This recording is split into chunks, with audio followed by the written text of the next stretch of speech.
কলিজা আলু ভুনা আমাদের বাঙালিদের একটি অন্যতম প্রিয় খাদ্যের আইটেম।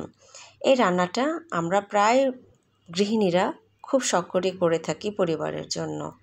এই রান্নাটা যা দেখতে পাচ্ছেন এটা আমার রান্নার শেষের চেহারা, অর্থাৎ রান্না প্রায় শেষ। তাহলে শুরু করলাম কিভাবে, চলুন জেনে নেওয়া যাক। কলিজাগুলি আগেই সেদ্ধ করে পানি ফেলে দিয়ে কেটে আবারও সেদ্ধ করে পানি ফেলে দিয়ে রেডি করে নিয়েছি। এরপর কিছু আলু আমি সেদ্ধ করে তারপর কেটে টুকরো করে রেখে দিলাম। এরপর যে হাঁড়িতে রান্না করব তা চুলায় বসিয়ে দিলাম। এরপর এতে সয়াবিন তেল দিয়ে গরম মশলা দিয়ে দিলাম। গরম মশলা হিসেবে তেজপাতা, দারচিনি, এলাচ এবং একটি কালো এলাচ দিয়েছি। এরপর এতে দিয়ে দিলাম 1 কাপ পরিমাণ কেটে রাখা পেঁয়াজ কুচি। যেহেতু আলু ব্যবহার করব তাই পেঁয়াজের পরিমাণ কম থাকবে। এরপর মিডিয়াম ফ্লেমে এই মশলা এবং পেঁয়াজ নেড়ে চেড়ে লাল লাল করে ভেজে নেব। যখন পেঁয়াজ এবং মশলা এই অবস্থায় চলে আসলো লাল লাল হয়ে, এরপর এতে দিয়ে দিলাম 3 টেবিল চামচের মতো আদা এবং রসুনের পেস্ট।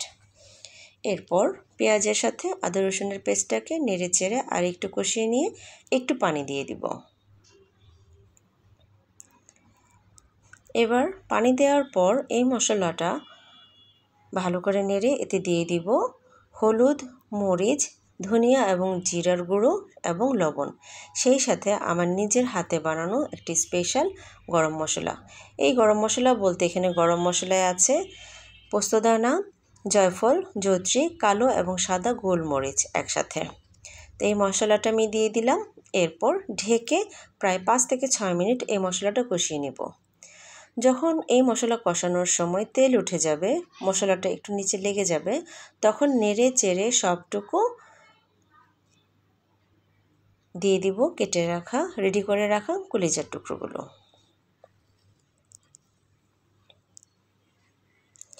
আমরা যখন গরুর মাংস বা খাসির মাংস রান্না করি বা মুরগির মাংস, তখন এই কষানো মশলার সাথে মাংস দেওয়ার পর মাংসগুলি থেকে নিচে থেকে পানি ওঠে, যা দিয়ে মাংস কষানো যায়।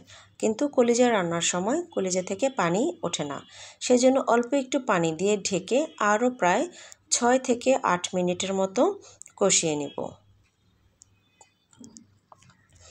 যে কোনো কারি রান্নার ক্ষেত্রে মশলা কষানো এবং মশলার পর যা রান্না করব, মাছ, মাংস বা তরকারি, সব কিছু দিয়ে 5 থেকে 7 মিনিটের কষানো অত্যন্ত গুরুত্বপূর্ণ।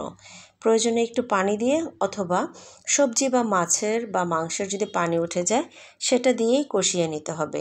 এই কষানোর মাধ্যমেই তরকারির আসল স্বাদ আসলে চলে আসে।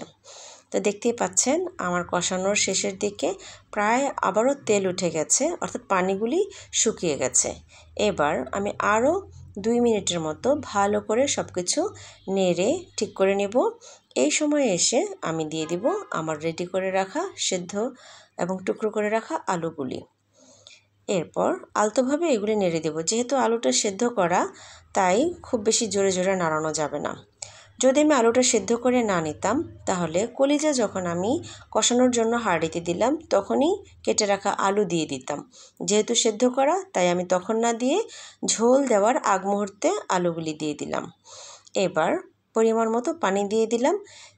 যেহেতু আমি একটু ঝোল রাখবো আলু দিয়ে রান্না করার কারণে, সেহেতু পানিটা একটু বেশিই দিব। এরপর মিডিয়াম হাই ফ্লেমে এটা রান্না করব আরও প্রায় 20 থেকে 25 মিনিটের মতো। মাংস রান্না, যে কোনো মাংস রান্না বা কলিজা হোক বা অন্য কিছুই হোক, যখন রান্না করবেন তখন এই রান্নাটা কিন্তু আপনার অনেক সময় লাগে। অনেক সময় বলতে কখনো 1 ঘন্টা বা তারও বেশি সময় লাগে।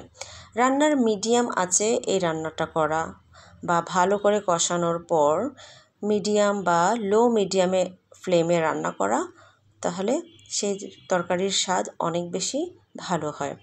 তো আমার রান্না প্রায় হয়ে গেছে। সেই সময় আমি দিয়ে দিলাম আমার ঘরে কিনে রাখা গরম মশলার গুঁড়ো, অর্থাৎ বাজারে যেসব গরম মশলার গুঁড়ো পাওয়া যায়।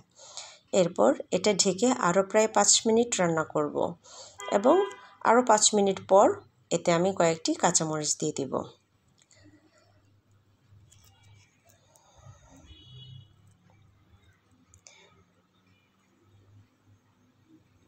এই তো আমার রান্না প্রায় শেষ, কাঁচামরিচ দেওয়া হয়ে গেল, আর 2 থেকে 3 মিনিট বা 5 মিনিট, এরপর রান্না শেষ। আশা করি আপনাদের ভালো লেগেছে। আপনারা কিভাবে রান্না করেন তা আমাকে কমেন্ট করে জানাবেন। ধন্যবাদ।